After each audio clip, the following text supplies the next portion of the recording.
499 pazienti in totale presenti nelle terapie intensive del Veneto. Continuo a dire che 499 vuole significare che se fossimo ante modifica delle terapie intensive noi avremmo già pazienti da terapia intensiva da portare fuori regione. Il virus ha ripreso a correre e ad allarmare sono soprattutto i dati dei ricoveri in area non critica ma soprattutto in terapia intensiva. Non nasconde la preoccupazione il presidente del Veneto. I modelli previsionali indicano che rischiamo di arrivare a 300 persone in terapia intensiva per il Covid a fine marzo, proprio come un anno fa.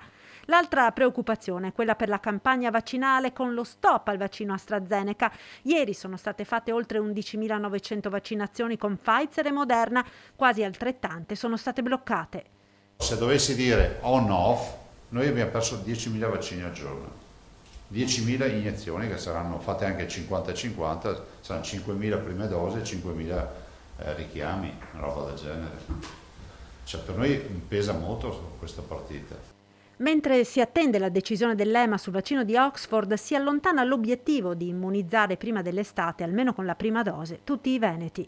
Io direi che ce la dobbiamo fare, resta l'obiettivo, quantomeno per la popolazione target, che per noi è quella degli over, no?